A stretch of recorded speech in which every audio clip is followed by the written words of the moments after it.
Fala pessoal, beleza? A gente está aqui novamente aí para mais um estudo de João. Vamos continuar nessa nossa jornada. Falta pouca coisa aí para a gente terminar.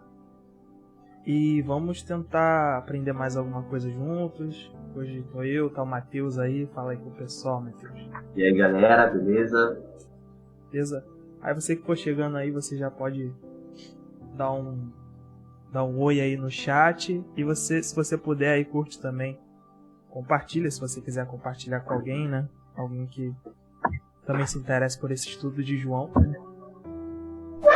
E a gente parou no 12, capítulo 12, né? Foi a última coisa que a gente estudou. A Juliana deu essa última aula aí e a gente vai continuar a partir disso, né? Aí pra gente começar, como de costume, pedir pro Matheus orar.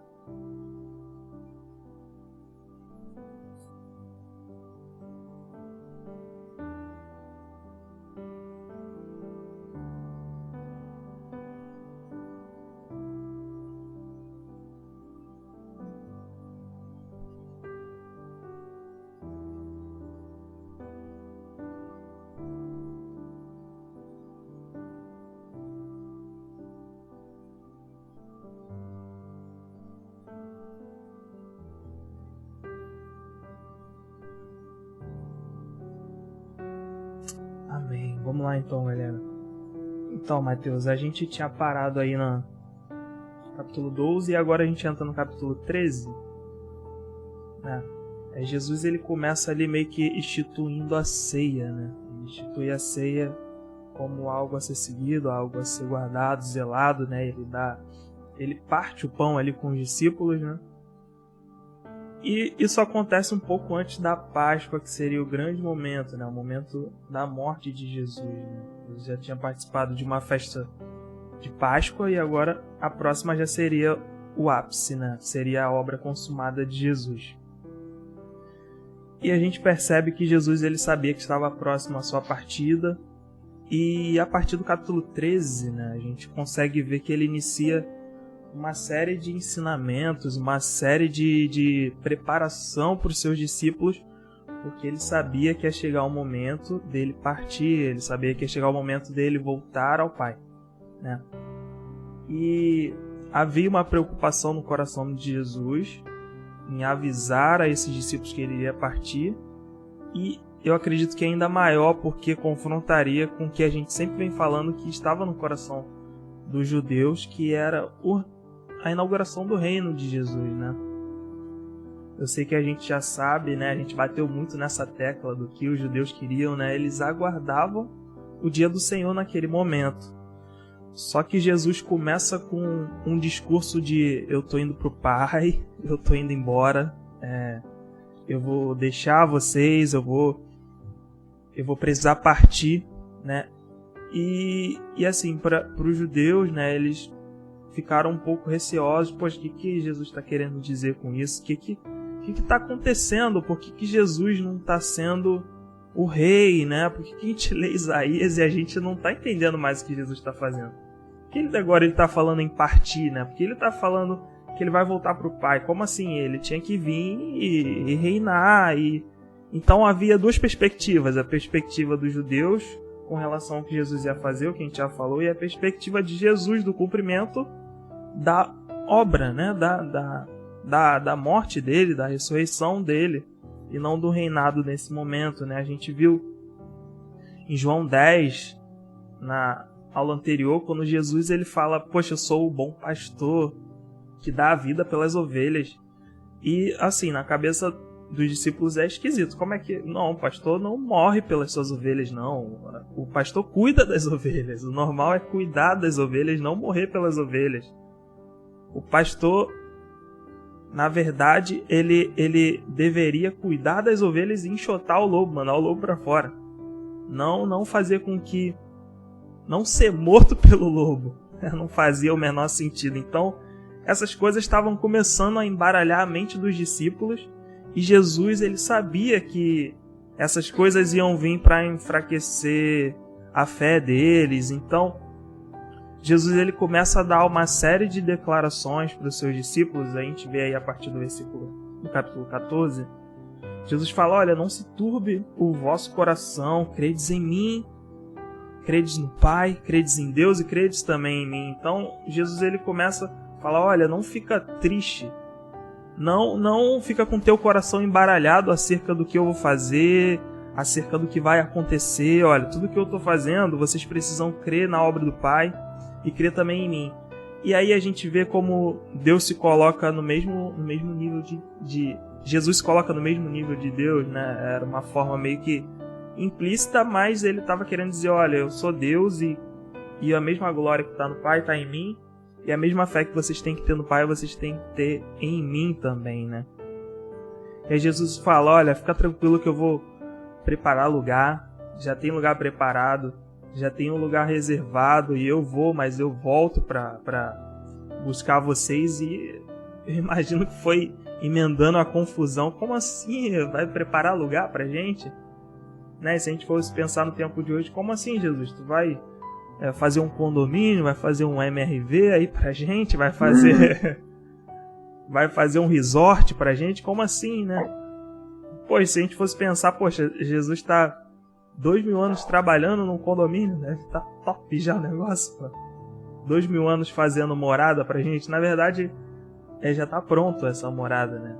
Eu acredito que antes da fundação do mundo já tem um lugar preparado para nós, e Jesus ele tava tentando explicar isso. Olha, eu vou, mas já tá preparado. Para onde eu vou, depois vocês vão. Aí alguns discípulos se levantam, poxa, como assim? Vai para onde? E mesmo se o Senhor for, como é que a gente vai saber para onde que você foi? Aí Jesus fala, aí Jesus vem dando as declarações famosas da Bíblia. Não, eu sou o caminho. Né? Se vocês me seguirem e crerem em mim, vocês vão saber onde eu fui, vocês vão alcançar o lugar. Estejam em mim. Né? Jesus vem dizendo também, vocês vão fazer coisas maiores do que as que eu fiz, né? Vai continuando aí no capítulo 14. Jesus incentivando os discípulos, olha, você está vendo tudo que eu fiz? Vocês vão fazer coisas ainda maiores se vocês estiverem em mim, se vocês crerem em mim. Tudo que vocês pedirem no meu nome, eu farei por vocês. Tudo que vocês clamarem em meu nome, tudo que vocês pedirem a Deus, eu vou fazer. Olha, tá vendo o que eu fiz aqui? Tá vendo essa multiplicação de pães? Tá vendo as pessoas que eu curei? Tudo que vocês pedirem, isso vai acontecer também com vocês. Então vocês não precisam ter medo. Aí Jesus depois no capítulo 16 ele continua, ele vai um pouco mais profundo também. Aí ele revela coisas as quais não eram tão boas assim. Jesus fala, olha, vocês vão ser expulsos das sinagogas, as pessoas vão odiar vocês porque vocês vão estar indo contra o mundo, né? Vocês não são desse mundo. Assim como as pessoas me abandonaram, assim como as pessoas me odiaram, elas também vão te odiar. A mesma coisa que aconteceu comigo vai acontecer com vocês. Vocês serão perseguidos, vocês serão até mesmo mortos. Aí Jesus, poxa, eu não falo isso porque eu não revelo isso para frustrar vocês, mas para dar um ânimo a vocês, né? Vocês vão se lamentar, vocês vão chorar, vocês vão ter tristeza, mas tudo isso vai se converter em alegria. Jesus está falando, olha, vocês vão ter muitos problemas, mas isso vai se converter em alegria. E no capítulo 6, 16, Jesus ele compara esse momento com uma mulher prestes a dar à luz. Ele compara, olha, tá vendo como a mulher, antes de dar à luz, ela tá ali sentindo dor, ela tá sofrendo, ela tá tendo uma angústia muito grande, mas quando ela dá à luz, quando sai o fruto do seu ventre, ela esquece de tudo que passou. Quando de fato vem a alegria que estava prometida, tudo que veio antes passou, agora é só alegria. Ninguém se lembra da dor do parto depois que o filho nasce, depois já resolveu o problema. Aí é só alegria, você olha pra... Aí imagina a mulher grávida olhando pela primeira vez pro seu filho, ela só alegria, cara. Então, Jesus estava tentando trazer essa comparação, olha, vai vir luta, vai vir sofrimento, mas vocês têm que permanecer firme. E ele fala, em mim vocês terão paz. Pode ser que no mundo vocês tenham aflições, mas se alegrem, porque eu venci o mundo, eu já venci o mundo. Vocês precisam se alegrar em mim, vocês precisam estar em mim e se alegrar em mim. Então, eu imagino a confusão dos discípulos e a tentativa de Jesus, né, de mostrar para os discípulos que ele estaria com eles mesmo depois da partida. Jesus ainda fala, olha, eu vou, mas eu vou rogar para que o Pai envie o Espírito Santo, o Consolador. Eu vou, vocês não vão estar sozinhos. E é necessário que eu vá para que o Consolador venha, né? Porque a vinda de Jesus não trouxe, como é que eu vou dizer, um entendimento, ou uma certeza, ou uma perspectiva do que é pecado. E Jesus fala, é necessário que venha o Espírito Santo, porque ele vai convencer do pecado, do juízo e de mais alguma coisa, esqueci. São 3 coisas. A justiça, do juízo. Isso, da justiça. E do pecado. Isso, exatamente. Então é necessário que o Espírito Santo venha para que as pessoas que me viram e não reconheceram pecados, elas reconheçam. Para aqueles que não viram o juízo, eles reconheçam o juízo. Então era necessário que o Espírito Santo viesse, né? E Jesus ele ainda vai orar por isso no final. Ele vai remeter essa vinda do Espírito Santo. Ele vai falar, olha, toda a autoridade sobre a carne está sobre mim desde a fundação do mundo. E é a mesma coisa que a gente vai ler em Joel, né? Sobre toda a carne viria o Espírito Santo. Então ele vai meio que relacionar isso no capítulo 17. Então Jesus ele traz essa palavra de ânimo para os discípulos, essa palavra de vamos lá, vamos fazer porque vocês estão preparados para tudo que vai acontecer. E aí a gente tem no capítulo 13 um ato muito conhecido, que é o ato de lavar os pés, que é quando após a ceia, né, Jesus tinha acabado de partir o pão. Aí a gente não tem esse relato em João sobre a discussão dos discípulos de quem era maior, de quem era menor, mas a gente sabe que isso aconteceu vendo os outros evangelhos, né? Desculpa. Os discípulos eles estavam discutindo entre si, querendo saber quem era o maior, quem era o menor, quem seria grande, quem seria pequeno. E Jesus, sem falar nada, ele se levanta, tira suas vestes, não todas, acredito que, sei lá, a capa, pega a toalha, enrola na cintura e vambora, eu que vou lavar os pés de vocês. Eu que vou resolver esse problema aí que vocês não estão querendo resolver, né? Porque a gente sabe que na cultura deles, né, só pra caso alguém não saiba, não era permitido que o mestre lavasse os pés dos seus discipulados, dos seus servos, né? Não era permitido que um homem lavasse o pé de uma mulher, não era permitido que o dono do escravo lavasse o pé do seu escravo. Isso era abominável, não existia isso, não acontecia isso, né? Porém, o lavar dos pés era uma coisa comum e era uma prática comum da época, né? Era normal de se fazer pelas circunstâncias da época. Mas havia essa rixa de quem que vai fazer. E a gente sempre vê, cara, como que Jesus ele pega as coisas naturais, né? As coisas que são corriqueiras, as coisas que acontecem sempre, o que era normal para a época, que era talvez religioso, né? Era necessário cumprir de forma religiosa e tinha a forma certa de se cumprir. Ele traz para fazer uma relação com algo espiritual e algo mais profundo, né? Jesus sempre fazia isso, ele vinha sempre com entendimento, poxa, necessário nascer, mas nascer é algo normal, não, mas eu tô falando de algo mais profundo, não, mas se você beber dessa água, cara, mas beber água, todo mundo bebe água e depois bebe de novo, e Jesus, não, mas se você beber da água que eu te der, você nunca mais vai ter sede. Então Jesus tinha essa coisa, né, de trazer o entendimento da coisa mais simples e comum da época. Ele traz algo profundo que ninguém entendeu. Tipo, cara, ninguém estava pensando nisso. Jesus traz esse entendimento e quando a pessoa cai em si, ela, caramba, que isso? E foi exatamente o que aconteceu aqui. Jesus começou a lavar os pés dos discípulos e todo mundo tava, o que está acontecendo? O que ele está fazendo isso? E Pedro, na hora que Jesus chega para lavar os pés de Pedro, a gente sabe, Pedro fala lá, cara, Jesus, não tem como você lavar meu pé não vai ter jeito de você se abaixar e me servir, porque eu não vou deixar não faz sentido, é loucura, né? E Jesus fala que era necessário lavar os pés, né? Ele fala, não, Jesus, não tem como. Aí Jesus fala, olha, você não está entendendo agora, mas depois você vai entender. Depois eu vou explicar o que está acontecendo. Eu não estou seguindo o costume simplesmente por seguir o costume, ou eu estou fazendo de forma religiosa. Eu quero te apresentar uma nova perspectiva, algo novo, algo mais profundo do que você está vendo, né?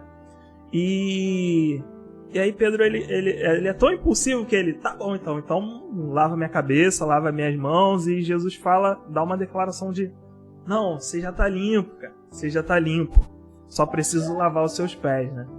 Isso acontecia na época porque era chão de barro, né? Não é igual hoje. Então, normalmente eles tomavam banho, saía de chinelo, né, para ir na padaria, quando voltava já estava com o pé todo sujo.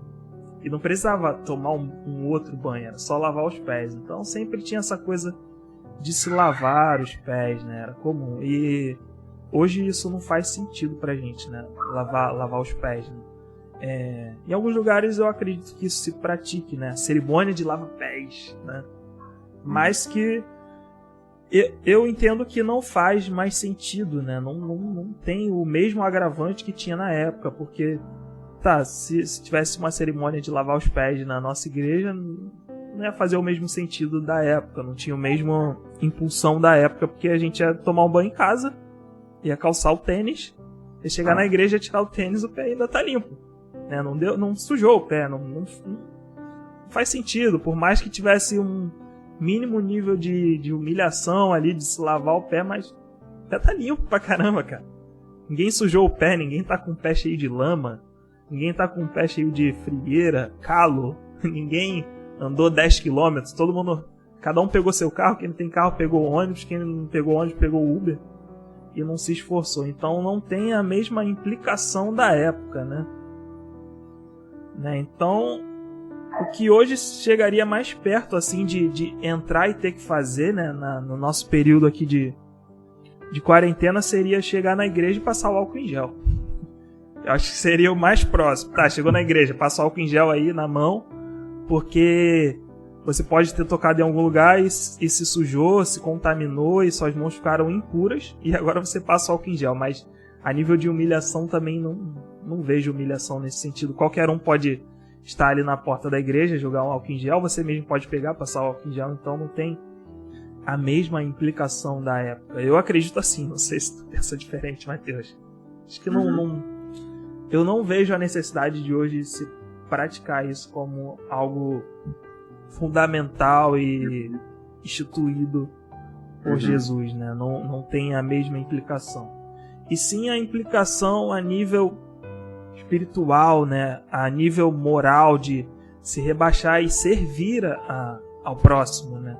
Servir aquele que talvez esteja, entre aspas, né, num patamar abaixo do seu, talvez, né? Isso acho que para nós, né, como somos líderes de jovens e adolescentes, isso pode até fazer algum tipo de sentido, de se servir ao que, sei lá, chegou agora na igreja, né? A nós que somos líderes de jovens e adolescentes, então isso nos fere. Essa palavra é pra gente, da gente reconhecer talvez o menor, né? Se é que há isso, né? Mas isso vem mais pra gente, talvez. Mas o ensinamento de Jesus é em relação a isso, e não simplesmente ao ato. E sim de, olha, eu tô servindo vocês, que são os meus discípulos, que teoricamente deveriam me servir, eu tô servindo vocês para que vocês sirvam aos outros, né? Eu tô diminuindo aqui, como diz lá em Filipenses 2, né? Ele se humilhou até a forma de servo. Jesus está dizendo, olha, eu estou fazendo para que assim como eu estou fazendo, vocês façam com as pessoas. Não lavar os pés, mas servi-los no que elas precisarem, sem ficar discutindo quem é maior, quem é menor, sem ficar pensando, poxa, o que vão achar de mim, né? Então Jesus estava querendo dar uma lição espiritual muito acima, né?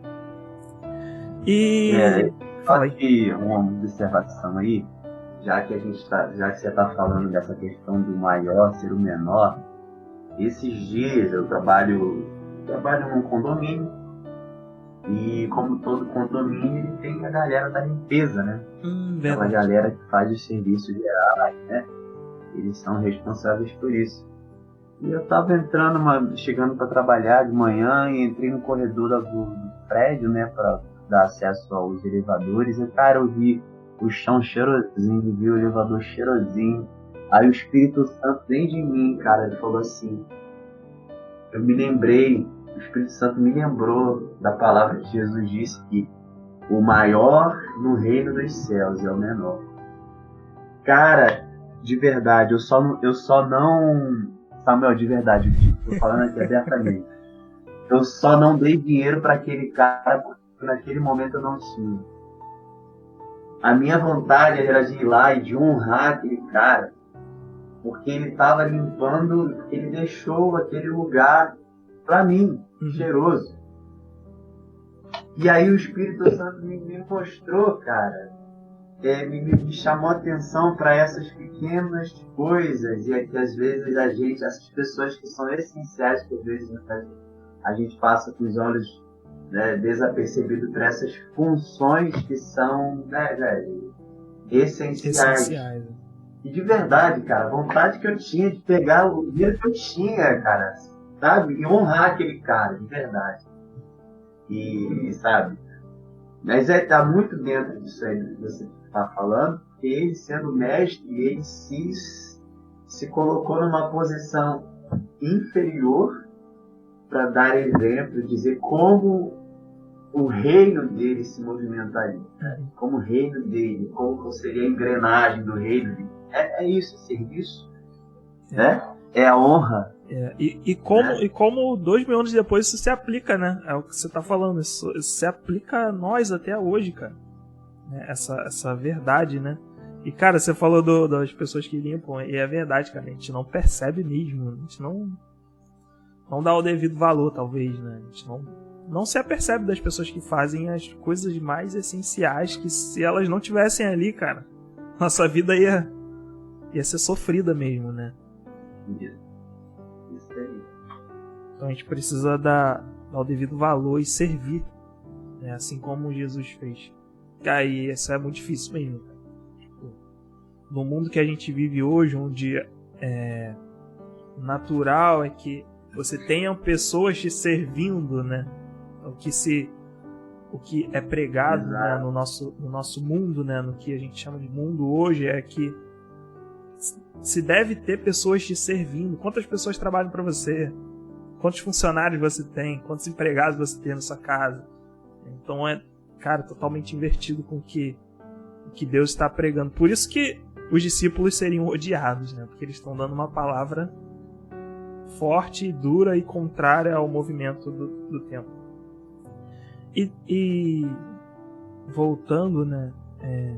Jesus faz uma declaração para Pedro que me chamou a atenção, cara.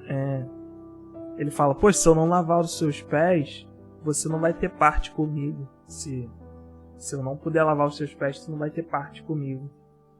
Eu fiquei pensando, né, com relação a lavar os pés, e ele já está limpo, né? A gente pode remeter, se a gente for ver o nível espiritual, a estar limpo do pecado, a estar purificado, né? Ou já ter sido batizado, ou já ter virado crente, né? Vamos dizer assim. Só que é necessário que se lave os pés também, né? Por mais que a gente tenha se purificado, por mais que a gente tenha sido salvo por Jesus, é necessário constantemente lavar os nossos pés para que a gente continue tendo parte com Ele. Porque, bem ou mal, embora a gente esteja incrivelmente limpo na presença de Deus, a gente sempre vai, uma hora ou outra, entrar em contato com o pecado. Uma hora ou outra a gente vai sujar os nossos pés, né? E é necessário que a gente, assim como eles faziam, toda hora a gente lave. Pô, entrou dentro de casa, lava o pé. É uma constância, né? É o que a gente falou um tempo atrás, né? Você foi regenerado, mas você precisa continuar sendo, né? Então acredito que é isso que Jesus está falando. Olha, se eu não puder lavar os seus pés, a gente não tem como mais eu ter parte contigo. Não é um ato simplesmente, você se limpou e agora pronto, se suja aí, sai correndo na lama. Não, você tem que se lavar os seus pés. Por mais que você esteja limpo, você constantemente tem que lavar os seus pés. Eu constantemente tenho que lavar os meus pés do pecado, né? E tem até uma relação ali, porque eles andavam no barro, no pó da terra, né? Se a gente for olhar para o Gênesis, né? O corpo do homem foi formado do pó da terra, né? Então esse contato com o corpo, né? Com o pecado. Então havia essa necessidade. Isso é interessante, porque ele só podia... Jesus não estava lavando o pé dos discípulos publicamente. É tudo taxado. A partir do capítulo 13... Era intimidade. Agora é só Jesus e os discípulos. É lugar secreto. É ele e os discípulos. Lugar secreto. Verdade. E é aí. As pessoas pensam, eu vou para a igreja para me sentir bem. Não, você tem que ir porque você está bem. Isso. Porque você já está cheio. Porque você já está completo, né? Não, né? A gente acaba entrando aí no erro da maioria das pessoas, né? Que a gente acaba viciado em culto, mas a gente não fica viciado na palavra, né? É verdade. E legal que tu falou da palavra, né, cara? No 15, né, que a gente vai entrar agora, a palavra é quem limpa, né? É justamente a palavra que vai trazer a limpeza, né? Interessante o que você falou de ser em casa, de ser com Jesus, de ser algo mais íntimo, né? Interessante, muito bom. Pulando aí pro capítulo 15, né? Jesus, ele vai trazer um novo entendimento também de algo natural, que ele traz algo muito espiritual, né? Que é a videira, que era algo comum de se ver, era algo normal daquelas pessoas que muitas das vezes viviam da pesca e do plantio. Então fazia sentido para eles também, né? E Jesus vai falar que ele é a videira, né? E vai falar que ele é videira, o pai é agricultor, né? Nós somos os ramos, né? Tem até uma música muito boa. Só que boa, beleza. Vai falar que a gente precisa dar frutos. Sem Jesus a gente não pode dar frutos. E que a palavra é que nos limpa. Então a primeira coisa básica dessa passagem, né, de João 15 é que Jesus é a videira. Jesus é o principal. Eu entendo assim, o principal é aquilo que é mais importante. Ou é o protagonista, né? E nós simplesmente somos o ramo. E esse entendimento às vezes falta na gente, de que nós somos o ramo e nós dependemos exclusivamente da videira, né? E de nós mesmos não podemos fazer nada. Só que a gente às vezes se coloca no lugar da videira, tentando trazer vida para nós mesmos, tentando pela nossa força gerar vida para nós, né? Imagina, não faz sentido um ramo querer trazer vida para ele mesmo, não faz sentido, porque ele depende que a videira busque da terra o suprimento para que ele possa viver, para que ele possa fluir. Então a primeira coisa é que Jesus é o principal e ele é o protagonista, né? Tudo que a gente precisa tem que vir dele. Tudo que a gente precisa é ele, né? Então esse é o ponto principal que eu destacaria. Jesus é a videira e nós somos os ramos. Então tem o lugar de cada um. O nosso lugar é ser ramo. Só isso. Ser ramo e estar nele. Estando nele a gente dá fruto. E ele vai falar que o pai é o agricultor.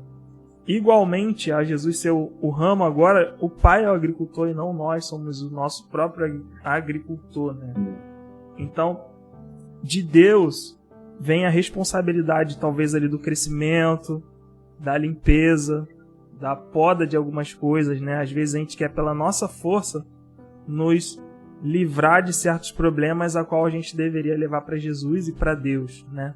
Olha, eu preciso ser podado nisso, Jesus. Eu preciso ser podado nisso, Deus. Eu preciso ser cortado nessa área. Claro que vai demandar esforço nosso, mas o protagonista, da mesma forma de Jesus, é o Pai. O Pai é o agricultor. E ele vai nos dar o devido crescimento, né? E isso fala de uma total dependência, né? É o que a gente vem falando, que você tem falado bastante, batido bastante nessa tecla, de Jesus ser tudo na nossa vida, de Jesus ser a essência daquilo que a gente precisa, né? Tudo que a gente cria longe de Deus, tudo que a gente cultiva longe de Deus, longe da videira, não vai permanecer, não vai dar um fruto genuíno, não vai servir, porque se não vem da videira, não é vida, não é suprimento pra gente, é coisas que não nos vão nos vivificar a longo prazo, né? Pode ser que sirva para 1 ou 2 dias, mas aquilo logo vai começar a pesar e não vai servir. Próximo ponto, né, seria os frutos, né? Normalmente quando a gente fala de fruto, né, dar fruto, a gente pensa em fazer, né? Coisas que a gente pode fazer, coisas que a gente pode fazer funcionar, né? Só que quando a Bíblia fala de frutos, ela não fala sobre fazer, mas ela fala sobre se tornar, né? A gente lê em Gálatas 5, 22, a gente vê o relato dos frutos, e os frutos são amor, bondade, benignidade, longanimidade. Então, são coisas que nós vamos nos tornar e não sobre coisas que a gente vai fazer, né? Às vezes a gente cai nessa questão de fazer achando que isso vai gerar frutos, né? Só o fazer. Não. O fruto não é uma programação.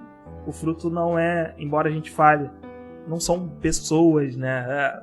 Colhi vários frutos, colhi várias pessoas para Cristo. Não, isso não é o fruto. O fruto geralmente é o que a gente vai se tornar, né? Então tem essa diferença aí. Eu acredito que é isso que Jesus está falando aqui. Quando você está na videira, você começa a se tornar mais parecido com a videira, porque você recebe a nutrição da videira e você começa a se tornar esses frutos: amor, benignidade, paz, paciência. Isso começa a ser evidente em você, e acredito que são esses frutos que nessa passagem tá sendo falado, e não obras, né? E o principal é que sem Jesus não tem nenhum tipo de fruto, né? Longe de Cristo não tem nenhum tipo de fruto. A única coisa que a gente colhe longe de Jesus é ser cortado e jogado fora. A única coisa que a gente consegue longe de Jesus é ser arrancado, é ser podado totalmente pelo Pai. O agricultor, ele olha e, pô, não, esse aqui não é o ramo que tá na videira, não. Corta. Tchau. Né? E como você bem falou sobre a palavra, né, o que eu posso dizer assim, Deus usa para nos limpar e nos podar é a sua própria palavra, né? É o nosso manual, né? Engraçado que às vezes a gente fica esperando uma resposta do Pai, um direcionamento do Pai, né? Uma certeza de que se eu estou fazendo é bom, é ruim, é pecado, quando na verdade a Bíblia já diz bastante coisa sobre a nossa forma de ser, a nossa conduta, né? O que fazer. Também com relação a casamento, a namoro, né? Às vezes a gente fica, como jovens, né? A gente fica muito naquela de, poxa, Jesus vai me mostrar. Jesus vai mostrar quem é a pessoa.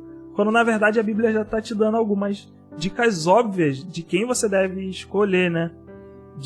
Da pessoa, né? Se a gente olha, a Bíblia fala sobre julgo desigual, né? Então a gente já tem alguns parâmetros do que Deus quer pra gente, né? Então a Bíblia é bem específica nisso, né? Principalmente esses textos aqui, João 13, 14, 15, 16, 17. Se a gente olhar, é só Jesus falando. Então, se você ler, é Jesus falando contigo o tempo inteiro. É Jesus ministrando na sua vida o tempo inteiro. Se a gente ler a palavra de Deus, é Deus ministrando a sua palavra o tempo inteiro na gente. Então, às vezes a gente está esperando a voz audível do Senhor e a palavra dele já tem tudo que a gente precisa. Se a gente precisar de alguma outra coisa, eu acredito fielmente que ele vai revelar. Eu acredito fielmente que ele vai trazer algum profeta para falar contigo. Ele vai usar a vida do pastor, a vida de alguém que está ministrando a palavra. Aquilo vai vir para você, né? E se ainda não veio, é porque talvez está disponível e a gente está perdendo tempo em não abrir a Bíblia e, poxa Deus, o que eu preciso aqui? O que eu preciso ler aqui? Então, esse contato com Jesus, acredito que diário, né? Eu não entendo nada de árvore, né? Mas eu acredito que o contato ali do ramo com o tronco da árvore, né? Com a parte principal da árvore, eu acredito que é diário. Não acho que a árvore que o ramo puxe alguma coisa e fique alguns dias, não sei. Talvez sim, talvez não, né? Que às vezes a planta cai e ela fica ali verde ainda até o final da tarde, então pode ser que, não sei, especulação. Mas existe um nível de contato que você tem que ter. Se você não tiver esse nível de contato, você vai acabar apodrecendo e morrendo, né? E assim com Jesus, com Deus e com a sua palavra. Beleza? Comentários, Matheus? Vou entrar agora na... E tá, gente, por favor, não é ler a Bíblia... Não é ler a Bíblia unidunité, não, né? Tipo, Chico Xavier vai baixar em mim, ai, Deus, o que abria e Deus fala comigo. Não, ele lê a Bíblia. Né? Que Deus fala comigo, aí vai abrir. Não é assim que lê a Bíblia, não. Pelo amor de Deus. Meditar, né? Ai, dá uma esforçada aí. Pô. Ai. A gente tem que se esforçar mesmo, né, cara? Não é simples assim, igual tu falou, né? Abrir. Matheus, o carrasco da galera aí, mano. Eu já fiz isso, cara. É caixinha de promessa, né, cara? Mas não é. É caixinha de promessa. Só tem coisa boa. Aí se tu abre no versículo mais... Abre no versículo lá onde Judas se suicidou. Aí abre lá. Jesus fala, o que tens, faz depressa. O que tá planejando fazer, faz depressa. Eu me mato. Não é assim, galera. Ai, caraca, cara. Muito bom. Ai, vamos que vamos. Aí a gente entra no 17, cara. Que é talvez um dos melhores capítulos aí de João, né? Que é quando Jesus conversa com o Pai abertamente, né? Ele ora ao Pai em voz alta, né? Eu não vejo muitos exemplos de Jesus orando de forma pública, né? Nem Jesus orando assim para fazer algum tipo de cura, né? Deus, cura agora essa pessoa. Né? Não vejo Jesus fazendo isso e nem Jesus orando publicamente. Igual a gente fez aqui no começo, orou. Jesus não tinha essa forma de agir, ele sempre orava bem no secreto. E agora ele ora, João dá a entender que em voz alta, né? Porque ele anotou ali a oração de Jesus toda. E orando para que os discípulos entendessem o que ele estava orando, né? E é bem interessante a forma com que ele conversa com o Pai, a forma aberta que ele fala com o Pai, né? Se a gente for pegar os pontos aí da oração, a gente vai ver que ele orou por ele próprio, né? Jesus ora por ele próprio para que o Pai cumprisse a obra nele, né? Olha, Pai, eu oro para que o Senhor glorifique assim com a glória que eu tinha antes da fundação do mundo, né? Que a obra se cumpra e eu possa ser glorificado, que toda a autoridade que estava sobre mim, né? Toda a autoridade que eu tinha, aí entra o que a gente falou sobre toda a carne, né? Que vai remeter lá em Joel, né? Quando fala que o Espírito seria derramado sobre toda a carne. Jesus tinha essa autoridade, por isso ele clama a Deus para que envie o Espírito Santo e o Espírito Santo venha sobre toda a carne. Porque agora ele tinha autoridade sobre toda a carne. Meio confuso, mas é isso. E depois Jesus orou para os seus discípulos para que eles pudessem ser guardados e santificados. Aí eu entendo que Jesus orou em voz alta para eles entenderem. Para eles entenderem, mesmo que eles passassem dificuldades, o que a gente falou no começo, Jesus estava intercedendo por eles, né? E para que Deus guardasse e o santificasse. Orou pela igreja, né? Orou pela gente, cara. Olha só. Jesus orando pela gente. Para que a gente fosse um e participante da glória dele, da glória que ele tinha a ele e o Pai. E a gente vai ver isso aí no 20 e no 26, no versículo 20 e no 26. Aí a gente percebe, né, olhando o começo aí do capítulo 17, que o nascimento, a vida, a morte e a ressurreição de Jesus, né, não era um acidente ou alguma coisa que Jesus veio e as coisas foram acontecendo, né, Jesus não sabia. Não, ele sabia, tinha uma espécie de agenda, porque ele sabia que a hora estava chegando, né? Ele sabia que era a próxima hora dele morrer. Uhum. E a gente vê alguns textos, né? Quando no primeiro milagre de Jesus, que ele fala para a mãe dele, ainda não chegou a minha hora, ainda não chegou o meu ministério. Então Jesus ele meio que tinha um controle do seu ministério. Quando ele multiplica pães, ele fala, olha, eu já sei o que eu vou fazer, né? João fala, bem sabia, ele já sabia o que ia fazer, mas ele quis testar os discípulos. Então Jesus meio que tinha a agenda do que ia acontecer, dia tal é isso, no próximo dia é isso que eu vou fazer, tal dia o pai tá mandando eu ir no tanque curar esse enfermo. Então tava meio que sequenciazinha mesmo, olha, é isso que você tem que fazer. Então meio que dá a entender que Jesus tinha um roteiro do que ia acontecer, né? Não foi por acaso, Jesus não caiu aqui por acaso, ele veio para consumar uma obra e ele seguiu o passo a passo dessa obra e consumou, né? Aí ele ora falando da cruz, né? Falando que na cruz seria o ato onde ele teria a glorificação, onde seria mostrado o amor e toda a autoridade viria sobre ele, né? Geralmente a gente remete a cruz a algo ruim, né? Para a época ali seria o fim de Jesus, mas para Jesus era o ápice de tudo, né? Para a maioria das pessoas, inclusive para o diabo, era a hora que ele ia pegar Jesus e ia acabar com os planos de Jesus.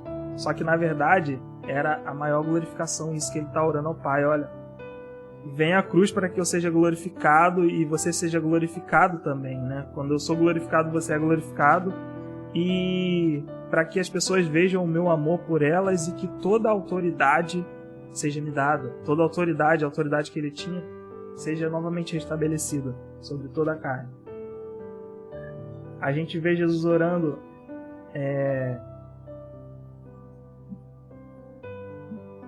aí tá aqui, é uma revelação, na verdade a revelação de que não foi nós que amamos a Deus, né? Jesus ele ora e ele declara que não fomos nós que escolhemos a Deus e não veio de nós a escolha, não veio de nós o desejo de escolher a Deus. Não partiu de nós o amor a Deus e não fomos nós que escolhemos a Deus, mas ele nos elegeu. Deus nos elegeu antes. Então, meio que um pouco contrário do que a gente pensa, que a gente está escolhendo seguir a Deus. Na verdade, Deus nos deu a Jesus, né? E tem vários versículos que Jesus vai falar isso, no capítulo 17. Que foi o Pai que nos deu a Jesus. Foi o Pai que nos elegeu para que em Jesus nós tivéssemos a salvação, né? Ele nos elegeu em Jesus. A salvação não está fundamentada no nosso caráter, e sim na vida e na morte de Jesus, né? Só para complementar isso que a gente já falou. Então, não há nada que a gente possa fazer, e era isso que Jesus estava querendo mostrar para os seus discípulos. Olha, tudo que vocês têm está fundamentado em mim, né? A salvação que vocês têm está fundamentada em mim. Uma coisa interessante que eu vi esses dias no canal, acho que é 2 Dedos de Teologia, que eu achei bem fantástico, que ele fala sobre o modo de salvação, né? Geralmente a gente pensa que na Bíblia o modo de salvação pela fé começou depois de Jesus, né? E antes eles eram salvos pela lei. Aí ele traz um entendimento que eu achei interessante, de que não. O modo de salvação sempre foi em crer em Jesus. A diferença é que a gente crê num ato que já aconteceu. E eles teriam que crer em um ato que iria acontecer. Isso aí. Por isso que eles matavam animais. Não que aquele animal os traria a salvação ou remissão de pecados. Na verdade, eles estavam fazendo aqueles sacrifícios crendo que Jesus viria fazer aquele sacrifício. Eles cumpriam aquele ritual de forma a crer que um dia viria o Cordeiro que tiraria o pecado do mundo, né? Então, sempre foi crer em Jesus, né? Não teve que um dia as pessoas eram salvas pela lei, né? Sempre a salvação foi por meio de Jesus. A única diferença é que a gente crê em algo que já passou e eles tinham que crer em algo que viria, né? Eu achei isso bem interessante. Eu acho que é o canal 2 Dedos de Teologia. Aí, depois a gente bota aí nos comentários. Muito bom esse canal, galera. Fica atento aí nesse canal. A gente vê que Jesus ele continua orando pelos seus discípulos e ele garante a segurança dos discípulos e também a nossa segurança. E ele fala que a nossa segurança está baseada na intercessão dele. Ou seja, Jesus está a todo tempo intercedendo por nós. E a gente vê isso lá no versículo 9, a gente vê isso no versículo 11, no versículo 15. Como Jesus ele fala, olha, a sua segurança eu vou interceder, eu intercedo, eu peço a Deus para que Ele guarde vocês. Jesus ora, Pai, eu estou saindo do mundo, mas esses discípulos eles vão continuar no mundo. Eu peço que o Senhor não os tire do mundo, mas que o Senhor os livre do mal. E aí, cara, esse mal não é um mal de sofrer, o mal de ser morto, né, como alguns foram, e sim o mal de ter a sua vida dominada pelo diabo, pelo inimigo, assim como aconteceu com Judas, né? A gente não falou essa parte, mas é porque a gente sabe, o diabo entrou no coração de Judas e a partir disso ele intentou contra Deus. Então é desse mal que Jesus está falando aqui. Não é o mal físico, e sim um mal que te leva à morte eterna, né? Às vezes a gente pensa que esse mal poxa, então Jesus orou e o mal aconteceu com eles, porque de 11, 10 morreram ali. Né? Tirando, claro, Judas, né? Dos 11 que sobraram ali, 10 morreram de forma como mártires e só João morreu de velhice ali. Então não funcionou, Jesus não conseguiu interceder, não. O mal que ele está falando é o mal que os mataria eternamente. E não simplesmente a morte, porque Jesus também morreu e ressuscitou. Então, esse mal que ele fala é o mal do inimigo mesmo. A tomada do inimigo, quando o inimigo toma o teu coração.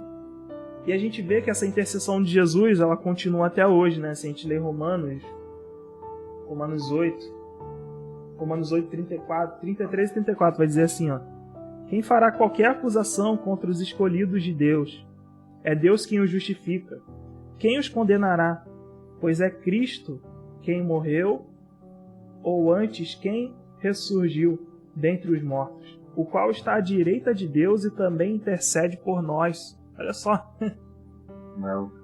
Jesus está à direita do Pai e intercede por nós, cara. Olha. Muito doido. Muita doideira, cara. Imagina Jesus orando 24 horas. Deus, Pai, livra o Mateus de todo mal. Pai, livra o Samuel de todo mal. Eles estão no mundo, mas eu não quero que o Senhor tire ele do mundo agora. Eu quero que o Senhor os guarde, os proteja, os mantenha em segurança. E é fantástico essa oração de Jesus, né? E ele termina falando sobre para que haja o mesmo amor, né? A gente sabe que na Bíblia tem alguns tipos de amor, mas Jesus termina dizendo que ele deseja que haja o mesmo amor que há entre ele e o Pai, que haja em nós. Caramba! A gente sabe que é um amor entre amigos, entre casais, um amor sacrificial, que é o de quando Jesus amou a igreja, mas ele pede que a gente sinta e experimente o amor que ele tem pelo Pai. Imagina, o amor que Jesus tem pelo Pai, onde ele abandona a sua própria vida em amor ao propósito do Pai. Jesus se sacrificou por nós, mas eu acredito que há um amor ainda maior, né? Por mais que ele tenha morrido por nós, sacrificado por nós, eu acredito que tem um amor muito maior ali entre a Trindade, né? E é muito doido. Eu imagino assim os discípulos ouvindo a oração assim. Caraca, que conversa é essa? Ele está pedindo aqui, particularmente o verso 26 para mim é o mais lindo. É o 26, né? Desse capítulo. Jesus diz assim, né? Ele pede que o amor com que o Pai o amou esteja neles, esteja nos discípulos, em nós. Isso significa dizer que Jesus estava pedindo ao Pai que nós o amássemos como o Pai o ama. Isso, caraca, surreal. Como é que o Pai o amou? Como é que o Pai o amou? O entregou. Entregando tudo aos pés dele. Tudo! O Pai submeteu aos pés do Filho. Caraca, doideira, mano.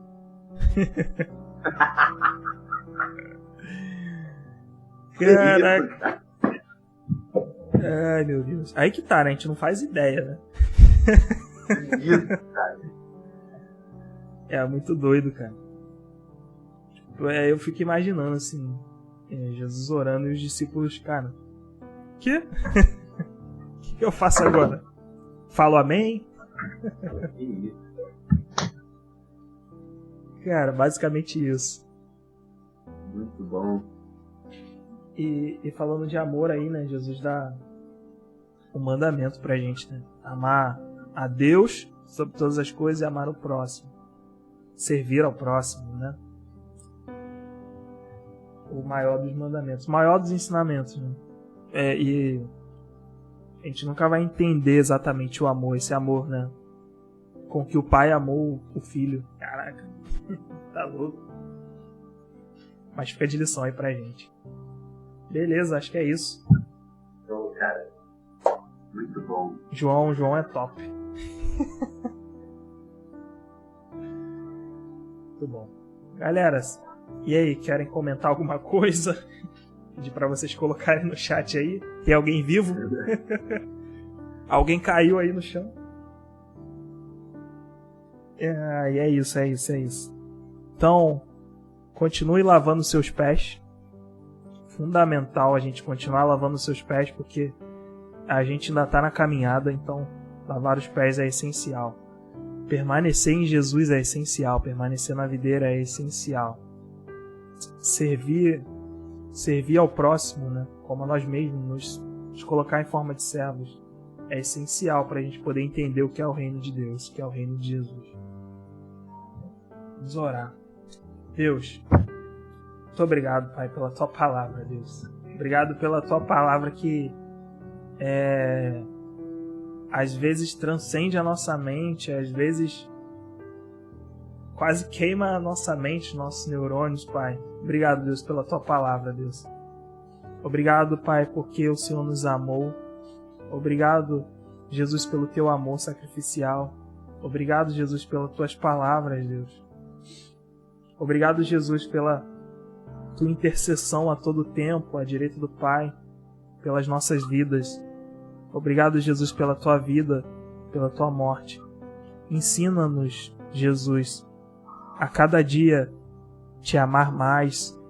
Nos leva a cada dia gerar no nosso coração um amor por Ti, um amor pela Tua lei, um amor pela Tua palavra, um zelo pela Tua palavra. Nos ensina a servir, nos ensina a sermos servos, assim como Você deu exemplo, Jesus. Assim como um dia Você lavou os pés dos discípulos, nos ensina a servir dessa forma. Nos ensina a estar sempre fixados em Ti, que é a videira. Em nome de Jesus, Pai. Te glorificamos, bendizemos, porque toda a autoridade está em Tuas mãos, todo o domínio está em Tuas mãos, Jesus. A vida está em Tuas mãos, a eternidade está em Tuas mãos, a salvação está em Tuas mãos, Jesus. Te agradecemos.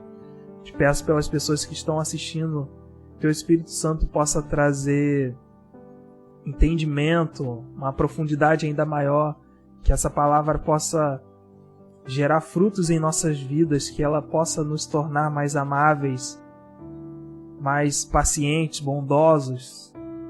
Em nome de Jesus, te agradecemos por esse momento de estudo. Amém, amém, amém. É isso, pessoal. É isso, Matheus. Show, mano. Muito bom. Vamos que vamos. Semana que vem, galera, o nosso último estudo sobre João. A gente vai encerrar esse período, né? E a gente vai ver como é que a gente prossegue aí nos próximos estudos, o que a gente faz, se a gente... Vamos ver. Fica aí para os próximos detalhes. Valeu, pessoal. Valeu, Matheus. Fica na paz. Valeu, maninho.